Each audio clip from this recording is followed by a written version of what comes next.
let God be God in your life. Amen po ba? So, wisdom of the Lord ang kailangan natin. Marunong magtimpi, marunong mag-self-control. Bakit? Nasa iyo si Kristo Jesus. We need God at all times. That's why we need to depend on Him. Ang pangalan mo, ikaw ang kasagot ng naranasan ko. The Lord Jesus Christ. And a while ago we were singing Yeshua, no? Yeshua HaMashiach. Sabi nga lahat, Yeshua HaMashiach. Tingnan na nasa tulog. Totoo yan, hindi ako nag-joke. Sa lingwahe mo ng mga Hebrews, okay? Ay meron silang letra o titik na, ayan. Kaya ulitin natin lahat, Yeshua HaMashiach. Ayan. Ayan, okay. Yung po talaga ang tamang pronunciation niya, and it means Jesus, that's Yeshua, HaMashiach means Messiah. Now what does Jesus mean? Jesus means the Lord, my salvation. Ang Panginoon, ang aking kaligtasan. No? It also means the promised Savior. So putting together the promised Savior and Messiah. Now bakit naging Yeshua? Well, Yeshua is the Hebrew name of Jesus. Kaya po tawag sa kanyang mali siya, Yeshua, Yeshua. Okay? And then of course, the Bibles were translated to Greek. Naging Jesus, parang ganon. And then na-translate naman sa English language, naging Jesus. And then kung may Tagalog Bible kayo, ang pronunciation ay Jesus. Ayan. So, ganun lang po yun. But ang original name niya, Yeshua.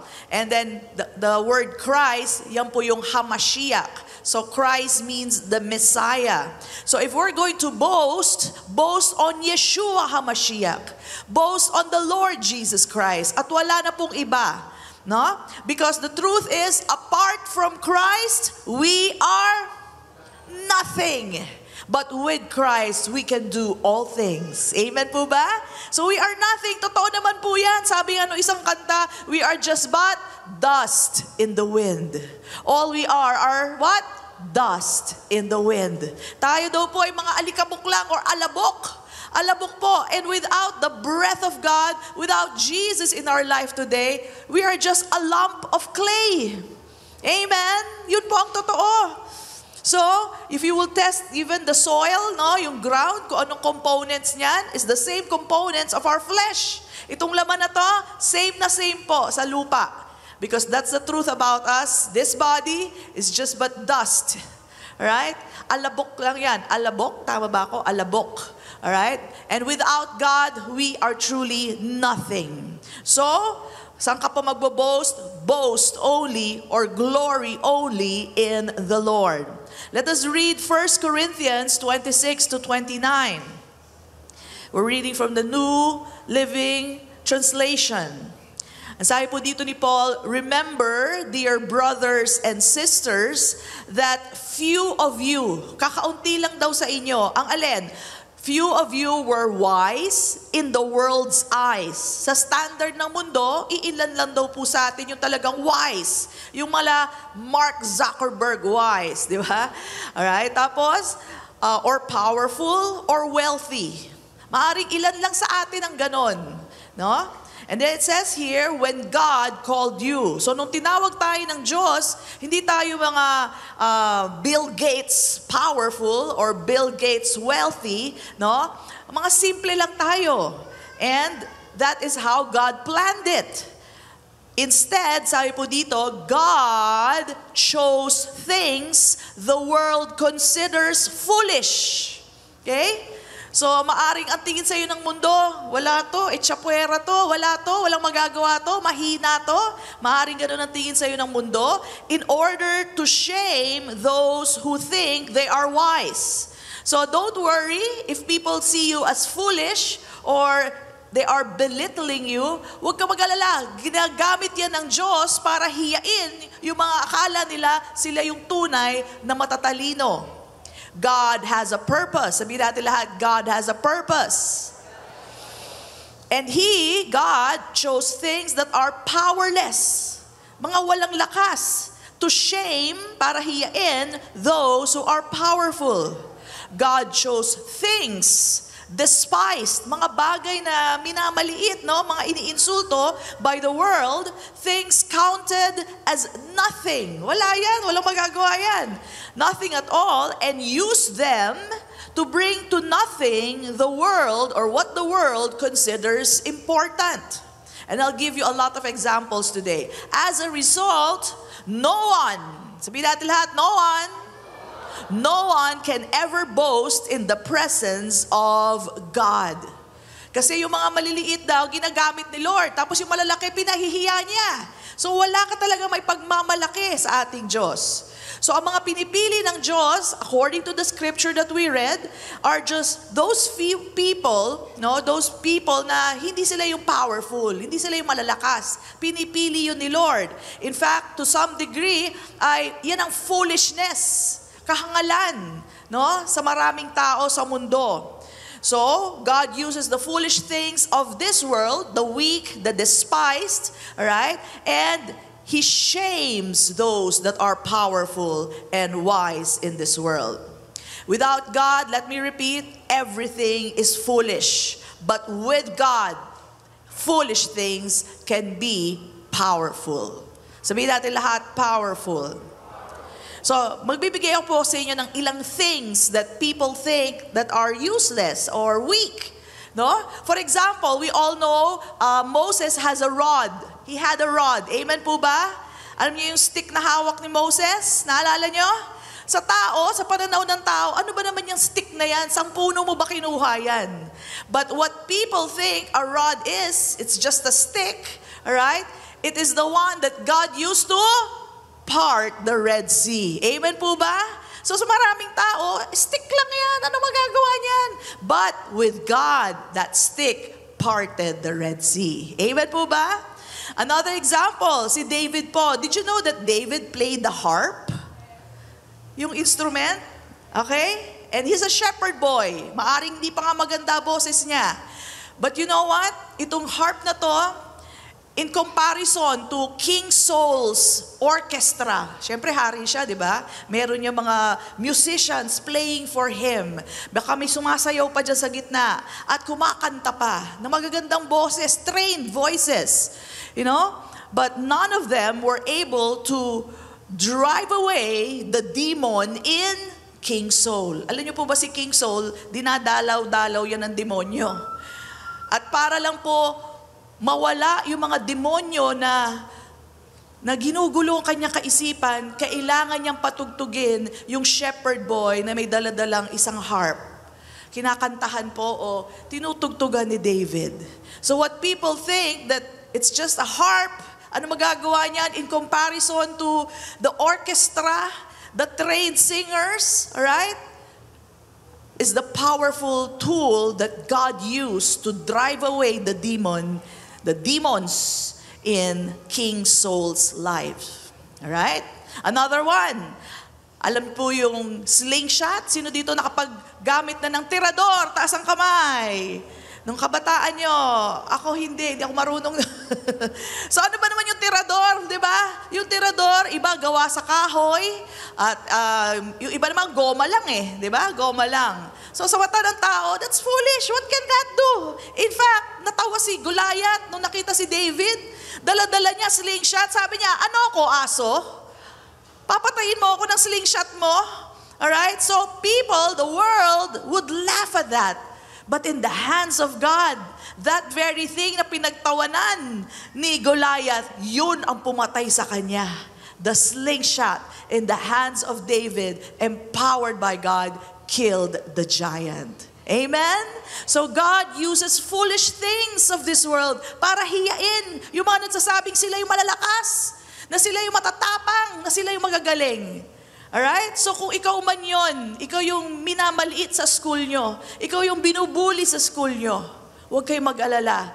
God will use you.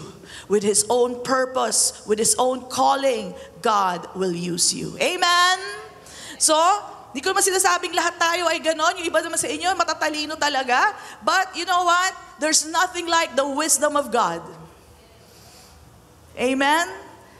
The wisdom of the world or the wisdom of man will always fall short of the wisdom of God. All right? So, what else? What else did we learn that is belittled by man? Tingin nila weak, pero in God's purpose ay napaka-powerful. The cross. Last week we learned that the cross to the world is weakness. It is shameful. Nakakahiya, napako sa cross. It's about weakness, it's about pain, it's about torture. So to the world, it's weakness. But to us who believe, do you believe? It is the power of God unto our salvation. Amen? At yun po talagang nagpalaya sa atin kung bakit ngayon malaya na tayo sa kasalanan, malaya na tayo sa kamatayan, dahil po sa krus ng Kalbaryo. Yan po ang ginamit ng Diyos para tayo'y maligtas. Amen? So, we are to depend on God. Sabi mo sa katabi mo, depend on God. Trust in the living God. Amen? When you depend on Him, your weakness will become strength. Amen po ba? We are weak, totoo po yan, but He is strong. At dahil nakadepende ka sa Kanya, magiging malakas ka rin. Amen po ba? Stronger than what you think. There are times, hindi mo na makayanan ng problema. Pero alam mo ba, pag sumandal ka sa Panginoon, kakayanin mo maski anong klaseng problema. Amen? There are times, hindi mo ma-solve yung gagawin mo. Alright? Apakahirap. Sabi, paano ba ito gagawin? Paano ba masosolve itong problema na to? Pero alam nyo, pag dumepende kayo sa Lord, bigla-bigla na lang dadating yung solusyon na hindi man lang dumaan sa kaisipan mo. Bakit? Wisdom of God. Amen? So don't ever belittle yourself. Always depend on God instead. So if we think we're smart on our own, lalo tayong kahiya-hiya. Alam niyo po sa mundo, iba po kasi talaga ang thinking nila. Nakakita na naman ako ng road rage. Hindi ko alam kung luma na yon. Pero nag-aaway sila, biglang bunot ng baril ka agad. And they think that's power. They think yun ang lakas. Sisigawan niya yung mga kaharap niya. Lalapasan niya ng baril. Gagamitan ng violence. And they think that's the that's the way to show that they are strong. Na sila yung mas magaling. Okay? But I tell you, yung tao na may ganong sitwasyon pero tumahimik, nagkontrol, sila yung may wisdom. Amen? Bakit? Meron silang self-control. Meron silang patience. Meron silang pagtitimpi. Napakadaling magwala. Napakadali. Pero yung magtimpi ka sa may isang sitwasyon, that takes self-control. That takes dependence on God, not on yourself. Alam niyo po, pagka meron po umaaway sa inyo, tumahimik lang kayo. Hindi niyo kailangan sagutin kagad. In the church, when of course, this is the service, but we have other things to manage as well dito sa church. Pag may mga issues, ginagawa ko lang po, tatahimik lang ako. And I would tell the staff, okay, hayaan ko si Lord dyan. And to some, that might look like weakness. Ba't tumatahimik ka lang, pastora? Di ka man lang, sabihin mo sa kanila, ganito dapat, ganyan. Sabi ko, hindi, hayaan lang natin. And what I'm actually doing is I'm allowing God, I'm giving Him space to intervene, to make the way. I won't make the way, God will make the way. You let God solve the situation. And alam nyo, napakaganda palagi nangyayari. Si Lord ang nagsosolve. Labas ako sa problema. Minsan, magulo pa doon, pero nilabas niya na ako sa problema. And many times, I've seen how God will take the vengeance. Not you. Don't take vengeance. Amen? The vengeance is the Lord's. And si Lord, hindi siya gagawa ng magulong-magulo. Aayusin niya pati yung gulo. Pero ikaw, ilalabas ka niya. Ilalabas ka niya sa problema. Kaya huwag kayong lalaban. Hindi nyo kailangan lumaban. Tandaan nyo, let there be room for God in every situation. Ano man ang mga dinidil nyo today. Let God be God in your life. Amen po ba? So, wisdom of the Lord ang kailangan natin. Marunong magtimpi, marunong mag-self-control. Bakit? Nasa iyo si Kristo Jesus. We need God at all times. That's why we need to depend on Him. Alright? So, kung sa sarili lang natin tayo magde-depend, totoo naman yung iba, talagang, Pastora, hindi ko kaya. Di ba? May mga iba, naku, Pastora, nahiya ako mag-lead ng prayer. Okay? So, gawin nyo ganito. Huwag kayong tumingin sa sarili nyong kakayanan. Tumingin kayo kay Lord. Lord, you will make a way for me. Makakapag-lead ako ng prayer. Of course, I understand pag sinasabi niyo yung gano'n, no? But itong clue dyan, talaga, ang tip dyan is depend on God. Tumayo kayo doon, hawakan yung mikropono, and mag-lead kayo ng prayer by the grace of God. No? Hindi sa galing tayo nakadepende o sa kahinaan natin tayo nakadepende, kundi sa ating Diyos. Alam niyo po, pag nagsasalita ako dito, maski ilang taong ko na po ito ginagawa, I always, there in my chair and even at home, I would always say, Lord, kayo po ang magsalita through me. I am just the voice. I just hold the microphone. I have prepared notes, but speak through me. Na? Alam niyo po, kilala niyo po ako, matagal ko nitong kwento, pero nung bata po ako, grade school, high school, hindi po ako nagtataas ng kamay sa school. Ako po ay nanginginig. Sobra po ako manginig dahil walang-wala po akong confidence magsalita. Meron bang nakaka-relate sa akin? Meron bang ganon? Na mahiyain talaga. Mahiyain ako, maniwala kayo. Hindi na ba halata? Mahiyain po ako. Hindi na ngayon. Pinalakas na ni Lord ang loob ko. Pero nung bata po ako, never. Maski bayaran mo ako, hindi ako magsasalita sa classroom. Okay? In fact, alam ko my grades were low because of that. I would not raise my hand. And aside from that, mahiyain na nga ako. Siyempre, minsan may mga forced recitation, di ba? Mga teachers, pag meron namang pinagtatawa ng estudyante, pakitulungan po. Alam niyo po ginawa sa akin? Nanginginig na nga ako, pinagtatawanan pa ako ng 2 bully sa classroom. Ang lalakas ng tawa, kakandaiyak ako. Pagkatapos pa ng oral recitation na yon, susundan ka pa sa labas. Umiyak siya. Gaganunin ka pa ng mga bullies, mga teachers, please. Tulungan nyo naman yung mga batang binubuli, nagtatawanan yung classroom, yung mga kaklase niya, wala tayong ginagawa minsan. Have the heart to help that child. I was that kind of child. Kaya never po ako nagtatas. And then nangyari lang to, 4th year. Naalala ko, 4th year, kailangan na ako magtaas ng kamay. Bakit? Sabi ng teacher ko sa Filipino, ang lesson namin noon, el filibusterismo. Sabi niya, pag hindi ka nag-recite, ibabagsak kita. Wala na ako magawa, nagtaas na ako ng kamay. Pero never ko gagawin yan. On my own, I would never. Why? I was bullied. Even as a child, I was bullied. No? So, if we're just gonna depend on ourselves, I did not know the Lord then, of course. If we're just gonna depend on ourselves, talagang mahihiya ka at sasabihin mo, nung bata ganun ako baka hanggang ngayon ganun pa rin ako. Ngayong mananampalataya kay Kristo, magdepende ka sa Panginoon. Lakas ng Panginoon, confidence ng Panginoon. And I tell you, you will do great and mighty things for the Lord. Amen! You will! God has a purpose for you, and He has grace for you. You have a holy calling from the Lord. Okay? So, tandaan natin, none of us were called because of our qualities. Kung ako lang, base sa qualities ko, hindi ako tatawagin ni Lord. Okay?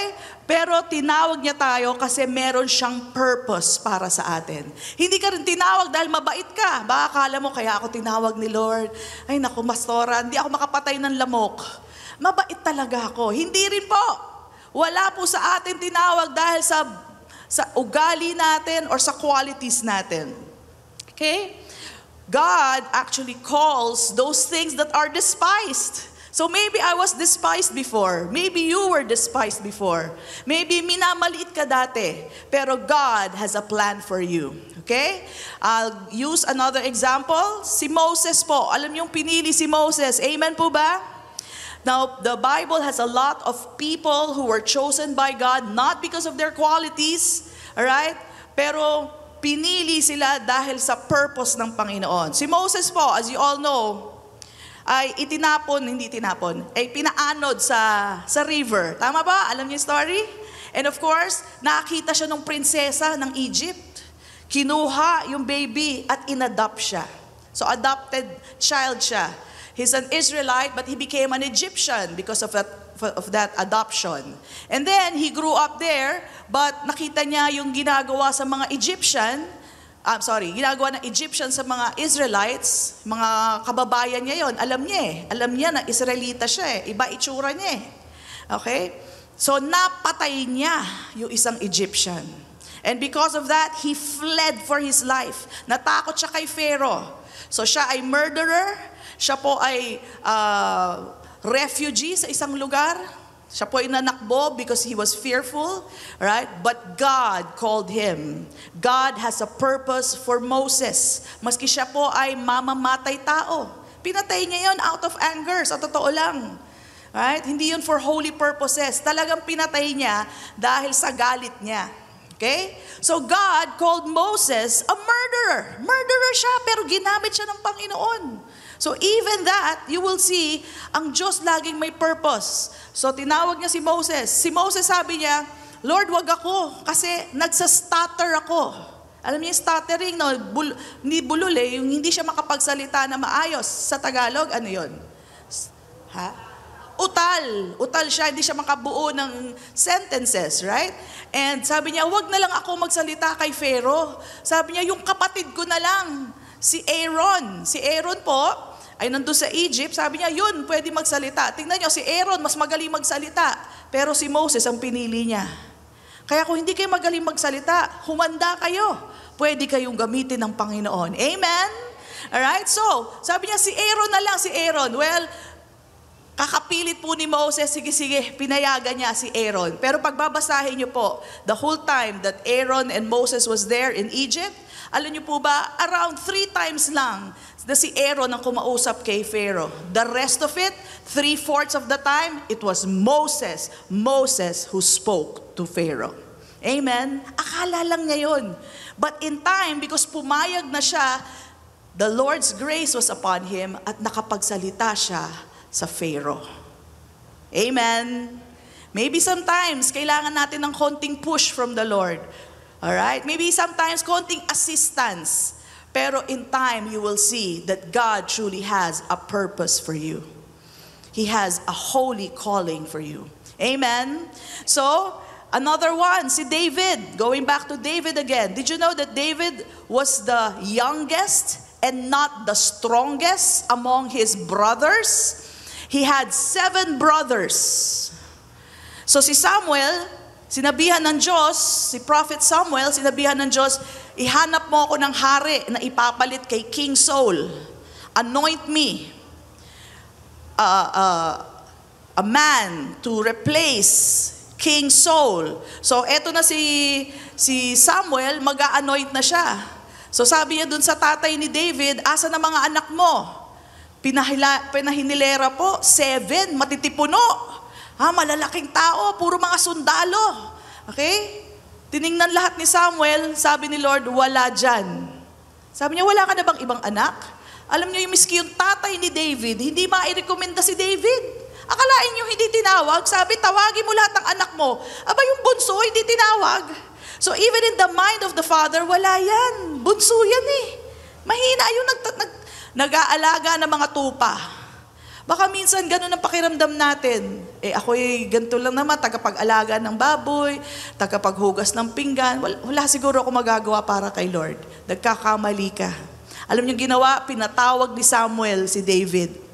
And when Samuel saw David, sabi ni Lord, yan, anoint him king. Amen? So it's not about our qualities, nor our failures. We are all called by God for a purpose and for His grace. So si David po ang sumunod na hari ng Israel. He was the second and he was the one that was truly chosen by God. Another story, kilala po natin si Esau at saka si Jacob. Parehas na anak ni Isaac. Di ba? So si Esau, si Jacob. Alam niyo sino pinili? Si Jacob. Bakit hindi si Esau? Kilala niyo ba si Esau? Si Esau, very manly. As in, lalaking lalaki. Balbon. Chest, arms, balbon. Lalaking lalaki. And he was a hunter. Alright? And paborito pa siya ni Isaac. On the other hand, si Esau yun, di ba? Si Jacob, hindi manly. makinis, walang balahibo. Okay, walang balbas. Okay? And what else? Kung si Esau ay hunter, si Jacob ay chef, magaling magluto. Kung si Esau ay paborito ng tatay niya, si Jacob naman ay mama's boy. Yes, paborito siya ng kanyang nanay. Alright? Pero alam niyo kung sino pinili? Si Jacob ang pinili. Amen po ba? So huwag natin babase sa tingin ng mundo. Ang tingin ng mundo, yun, magaling yun. Yun ang kunin natin. Alright? Kunin natin yun kasi ang laki ng katawan. Machong-macho. Okay? Ang pinipili ni Lord, yung tingin ng tao, walang kalakasan para ipakita ang kalakasan niya. Para ipakita ang wisdom niya. Amen po ba? Alright? So what else? Who else? Si Gideon. Kilala niyo si Gideon? Kilala siyang duwag. Alright? So, he belonged to the smallest clan of Manasseh. At nung tinawag siya ng Lord, sabi niya, Lord, I'm from the smallest clan of Manasseh. Tapos in my father's family, ako rin yung pinakamahina. And totoo naman po, pag nandiyan na yung kaaway, nagtatago po siya. Okay, so ang mga Israelites noon, inaatake sila palagi ng mga Midianites to the point na wala na silang makain. They were impoverished because of the Midianites. Mga kalaban nila ito. And so, when the Israelites were crying to God, God heard their cries. God always hears our cries. Amen po ba? So, pinakinggan ng Diyos ang kanilang mga iyak at sabi niya, Gideon, you're a mighty man of valor. M-O-V. Sinong bahagi ng M-O-V? M-O-V. Asan kayo? Yan. You're a mighty man of valor. Right? Ikaw ang sumugod sa mga Midianites. Sabi niya, Lord, ako? Yung clan namin, pinakamahina. 12 yung clan, pinakamahina yung amin. Tapos sa bahay ng tatay ko, ako pinakamahina.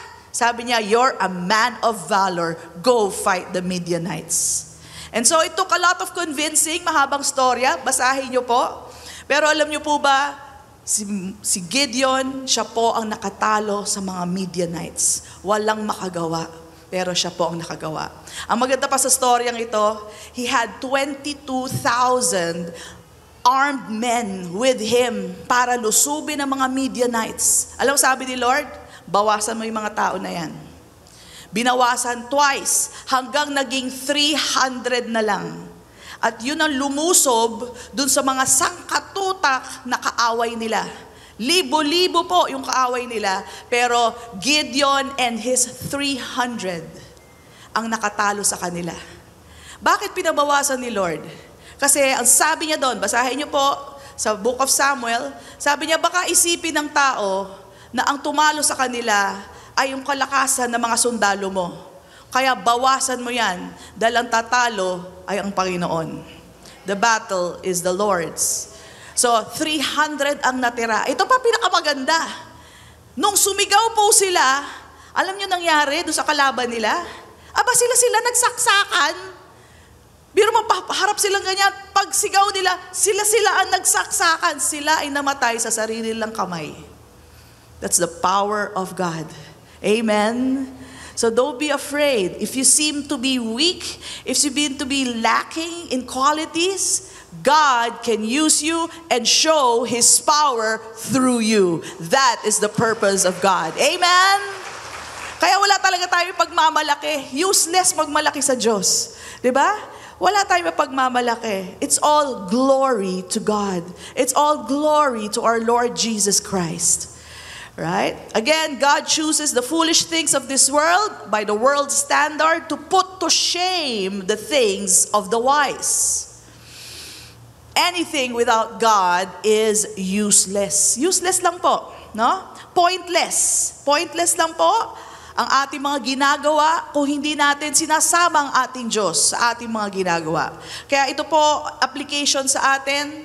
Ano man ang ginagawa nyo? Nagtatrabaho kayo sa bahay, naglilinis kayo sa bahay, nagtatrabaho kayo or nasa business kayo, lagi nyong isama ang Panginoon. Of course, hindi ka naman iniiwan ni Lord. Pero wag natin tahakin ng mga bagay na tayo lang, na, Lord, kaya ko na to. Hindi mo kaya yan. Kailangan mo ang Panginoon. And I do believe na na-experience yun na po, na minsan imposible na, minsan ang hirap na. Pero Lord, sinabi mo sa Kanya, Lord, tulungan mo ako dito. And God made a way where there seems to be no way. Sino naka-experience ng ganon? Tapos kakaiba pa yung solusyon. Kakaiba talaga. You just have to need to trust in God. And you will see how God will turn things around for your benefit. Amen? So look to Jesus. And tingnan natin si Jesus when He chose His 12 disciples. Siguro ito magandang proof sa atin na hindi Niya pinipili yung mga mayayaman. Hindi Niya pinipili yung mga tanyag at magagaling. Alright?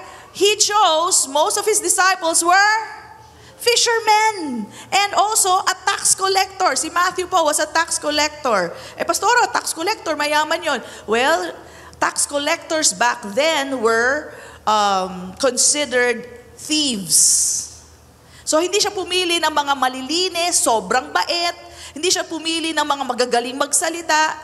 Di ba, kung ikaw man, you're an employer, okay? At ang trabaho mo, you own a school, alright? Pipili ka nung magagaling magturo, di ba?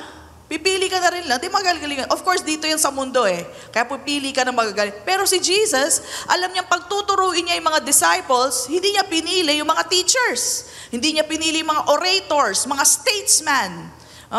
Hindi siya pumili ng mga philosophers para magaling mamiloso po. Hindi po. Pinili niya mga mangingisda. Why? To show forth His power. Wala silang power, wala silang karunungan, pero karunungan ng Diyos, kapangyarihan ng Diyos ang nakita sa buhay ng ating mga disciples. Amen po ba? So, that is for us to be inspired na anuman ang ating kahinaan, Diyos ang ating kalakasan. Amen? Kung hindi man tayo matalino sa isang bagay, huwag ka mag-alala, may wisdom ka nang gagaling sa ating Diyos. Amen? And God will truly make a way for you. So, let's find a verse that will tell you why God chose you. Meron bang nakasulat na kung saan ang dahilan ng Diyos, no? Let's go to 2 Timothy 1:9. God, referring to God po ito, who has saved us. Are you saved by God? Amen. And called us with a holy calling. Sabihin natin lahat, holy calling. Ang pagkatawag po sa bawat isa ay hindi lang basta tinawag ka ni Lord. It's a holy calling. Amen? Hindi lang, wala lang magawa si Lord. Sige na nga, sumama ka na nga rito. Hindi yung ganon. This is a holy calling, no? And then sabi dito, not according to our works. Hindi sa gawa mo. Hindi dahil mabait ka. Hindi dahil magaling ka. Hindi dahil malakas ka, wala, hindi yan ang basihan. Not according to our works, but according to His own purpose and grace. May purpose siya para sa'yo. Sabi mo sa katabi mo, may purpose si Lord para sa'yo. More than you can imagine. Amen?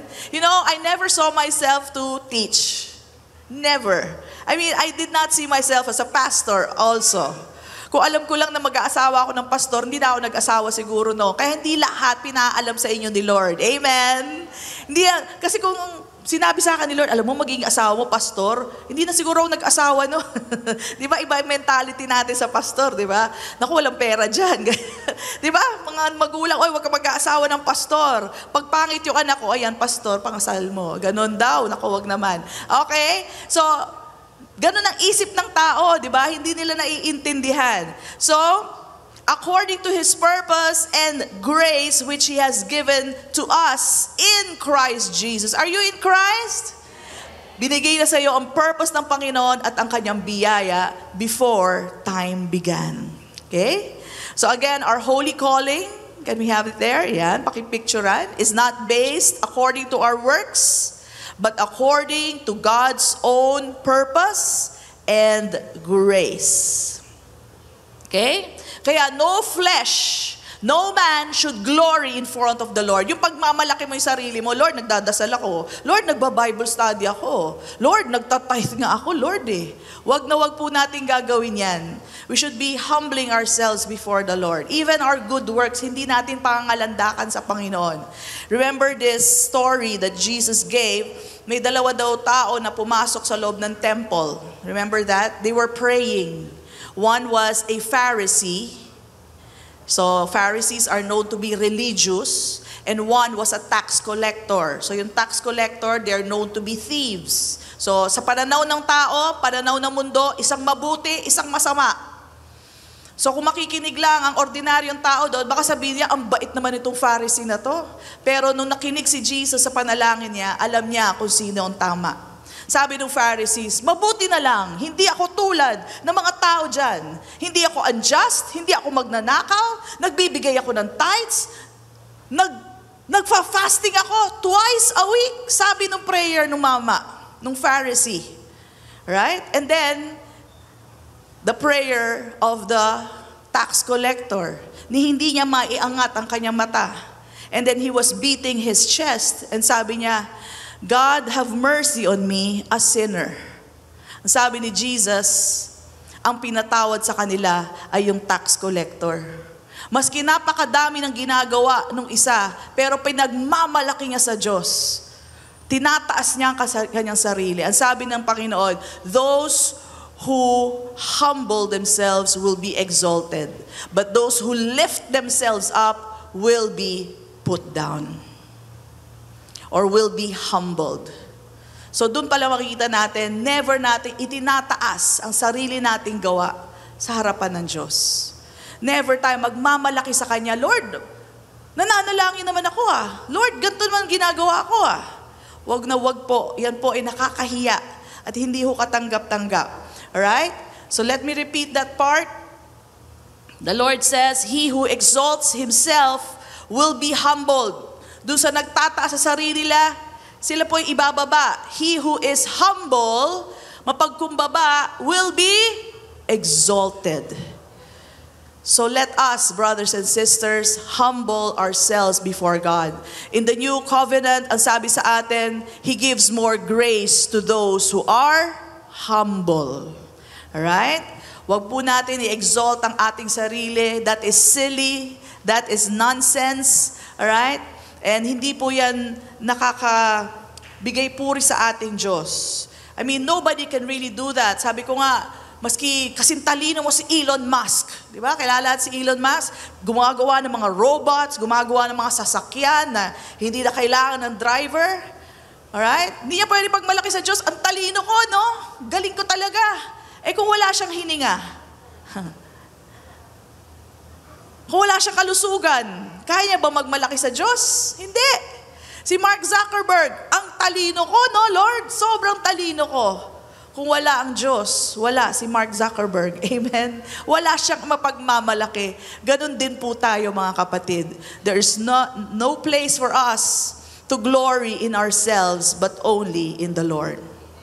And kung nakikita nyo po ang sarili nyo na mahina o hindi ko lahat kaya, pastora, don't you worry. Sabi nga niya, He called you according to His purpose and His grace.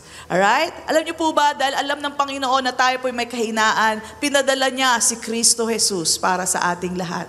Para si Jesus ang ating maging kalakasan.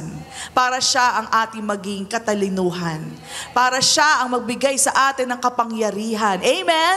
Wala kang ang kapangyarihan ng mundo, may kapangyarihan ka naman ng Diyos. Wala kang talino ng mundo, may talino ka naman ng Diyos. Amen? Yun ang mas importante. So, who cares about the wisdom of the world? We have the wisdom of Christ.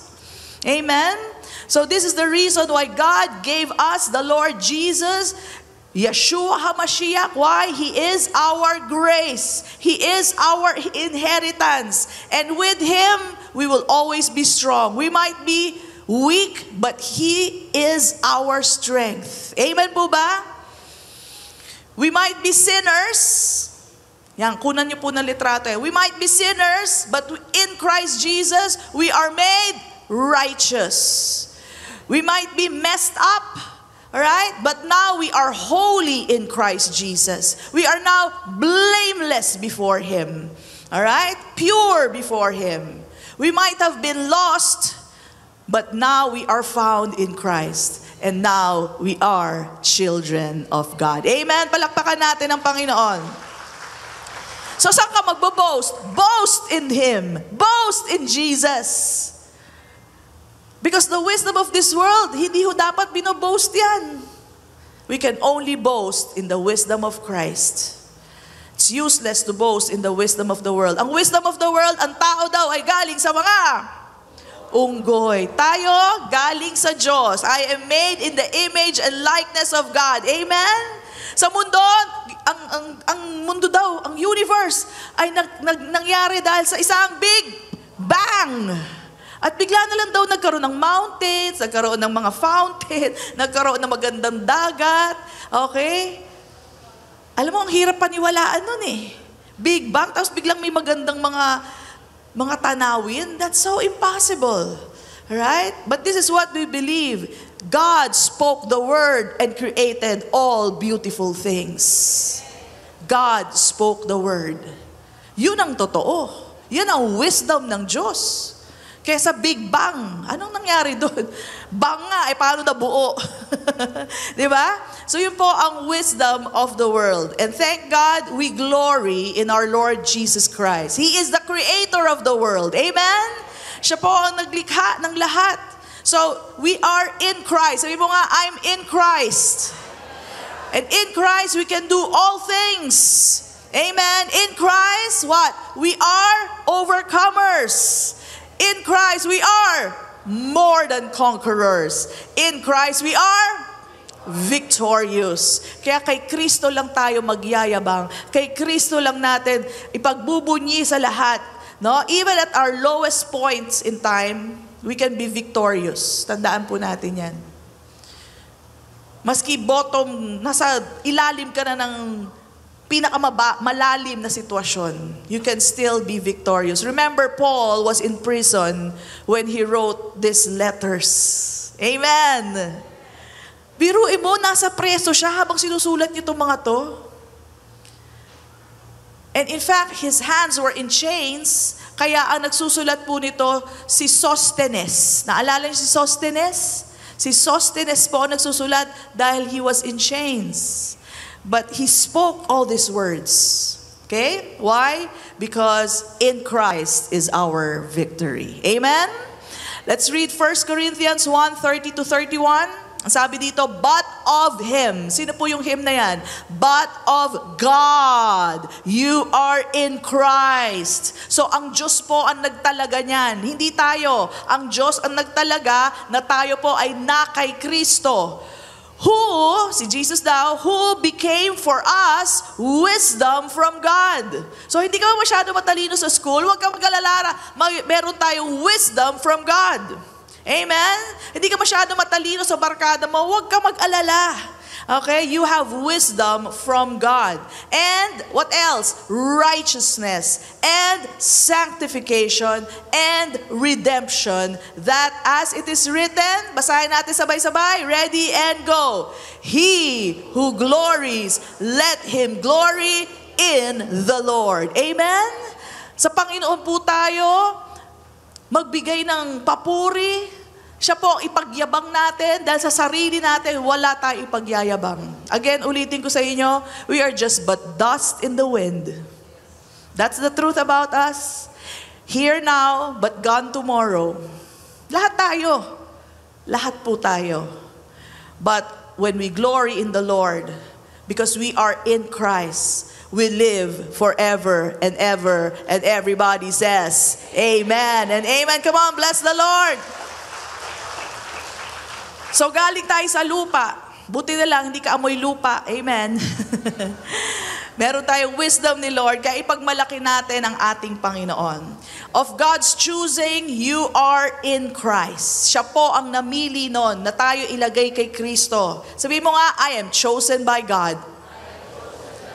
He puts us in Christ. Sige po, sabihin natin, He puts us in Christ. Ano ba, Pastora, ibig sabihin ng in Christ? Ayan, please take a shot. In Christ means we are in union with Christ forever. Wala na po makakapag-separate sa atin kay Kristo. Amen? Kaya tanong ko, pupunta ka ba sa impyerno? Hindi na pwede. Ibig sabihin, sasama si Kristo sa'yo doon? Hindi. Ibig sabihin, lagi kang kasama ni Kristo. Amen. What else? We are one with Christ. Amen? Forever. We are one with Him. What else? We belong to Christ and Christ belongs to us. Ang pag-aari ni Kristo, hindi na pupunta sa impyerno. Amen? Ang pag-aari ni Kristo, lagi niyang tinutulungan. Amen. That is our position in Christ. What else? Our identity is Christ. Jesus is holy, so you are holy. Jesus is blameless, that's why you are also blameless. We have our identity in Christ Jesus. Amen? So we, being foolish, tanggapin na natin. Foolish, kasi maski namang wisdom ng mundo meron ka, foolish pa rin. Tama mo ba yun? Maski wisdom ng mundo ang meron ka, foolish ka pa rin sa harapan ng ating Diyos. Tanggapin mo na ikaw ay foolish, pero in Christ Jesus, we are wise. Dahil ang wisdom ng mundo ay walang kwenta. In fact, we learned last week that God will put to nothing or will destroy the wisdom of the wise of this world. So what do you need it for? I don't need that. Hindi ko sinasabi huwag kayo mag-aral sa school. Ang sinasabi ko lang po, the wisdom of the world compared to the wisdom of God is nothing. And if you were to choose, kung kayo po'y mamimili, piliin nyo ang wisdom ng Diyos. Amen? And you have all that when you are in Christ Jesus. Okay? Sabi po sa Colossians 2:3, in Christ, look at this, bakit natin gusto ang wisdom ni Lord? In Christ are hidden all the treasures of wisdom and knowledge. Lahat pala ng treasure, yung kayamanan ng wisdom and knowledge na kay Kristo. So nasa atin na rin. Amen po ba? So when you have Christ, you have all the treasure of wisdom and knowledge. Alright? Number 2, righteousness. Jesus is our righteousness. Sabi mo nga, Jesus is my righteousness. Brothers and sisters, huwag kayong sumalalay sa righteousness nyo. Ano ba yung righteousness, Pastora? Yung katuwiran nyo. Pag diyan kayo nakadepende, okay kayo ngayon, bukas makalawa, hindi na kayo okay. Alam naman natin yan, nagkakamali tayo. Ngayon, ang ganda ng mood mo. Siyempre, galing ako church. Hindi ako nagsisinungaling, di ba? Mabait ako. Pero after 2 hours, pagkatapos mo kumain, ako na naman maghugas ng pinggan. Bang! Yan, di ba? Minsan, sumasama yung, dating mo. Ano yun, doon ka magbe-base doon sa ugali mong yon? Or babalik ka sa righteousness ni Jesus? Sometimes we lose it. And if you are depending on your own righteousness, lagi kang matatalo. Within the week, I tell you, matatalo ka, sasama ang loob mo sa sarili mo. This morning, I was so surprised. This is what I heard. Nagulat talaga ako. Johnny Chan, tama ba yun? Chan? Ha? Basta Johnny. Isa siyang Chinese na he was a prisoner and lumabas na siya doon. And he came from, basta he's a tattooed guy. Hanggang leeg po yung tattoo niya. And magaling siya magturo. Now, he had a pastor. Nakakagulat po to, as in, nakuha yung attention ko. May pastor daw siya na kaibigan na ang galing magturo. Pero one time, he borrowed I think the iPad of this pastor. Pagbukas niya, nakita niya may pornography. Binalik niya kagad doon sa pastor niya. Nagulat siya, tapos tumahimik siya. Siyempre, na-shock siya eh. Sabi niya, pero one time, napag-usapan nila. Sabi niya, Pastor, you're so good in your teachings. Bakit meron kang ganyan? Alam mo, sabi ng pastor, yeah, that's my addiction. Yun yung talagang, hirap na hirap daw yung pastor na yun sa addiction niya. So the story is quite long, pero at the end of it, sabi niya, but you know what? I only stand in the righteousness of Jesus. Are you getting this? He was not standing on his own righteousness. Otherwise, hindi siya makakapagturo. Are you getting this? Now, it may be pornography, it may be drinking, it may be any form of sin. Brothers and sisters, do not stand on your own righteousness. Only stand in the righteousness that Jesus has given you. For the righteousness that you have is the righteousness of God. Amen? I tell you, if you do it that way, lagi mo titignan yung katuwiran ng Diyos na ipinataw sa inyo, lagi kayo makakatayo. Pero kung lagi ka nakatingin sa sarili mo, ngayon mabait ka, pagdating mo sa bahay, sinigawan mo lahat ng tao, tapos ka na. Bagsak ka na naman. Gapang ka na naman, Lord, bakit ba ako ganito? Wala na ba akong pag-asa? Pero kung lagi mo titignan, salamat Panginoon, ikaw ang katuwiran ko, ikaw ang naglinis sa akin, makakatayo ulit ako. Amen. And I know you are hearing this. You know, I'm so glad I don't know all your stories. Yun lang narinig ko yun na, talagang nagulat ako. I'm so happy I don't know your stories. Yung mga lose of self-control and, you know, lose of patience, you know, I'm so glad as your pastor I don't. Pero kung magpapakounsel kayo, no problem. I'll hear you out. You know, that's the work of the pastor. I'll hear you out and I'll give you guidance. But, you know, I'm so glad I don't hear that. Because as far as I'm concerned, brothers and sisters, because you believe in Jesus Christ, I see the righteousness of God in you all. Amen. Come on, that's all I need to know. That's all I need to know. Amen? And I will respect that and honor that. Because yun ang sabi ng salita patungkol sa inyo. And that's why I will not judge you. Because that's how God sees you. The righteousness of God. Number 3. Sanctification. Tamo, hindi pa natapos sa righteousness. Jesus is our wisdom. Jesus is our righteousness. Jesus is made unto us sanctification. Ano po yung sanctification? That we are separated by God for good. Dahil tayo mga immoral, dahil tayo mga wicked, tayo yung mga sasama. But God has set us apart for holy things. Jesus now is our sanctification. You are holy because Jesus is holy in you. Pastor, may ginagawa pa ako. Pag tinawag ng Diyos isang bagay na holy, holy ka na, maski ano pang ginagawa mo.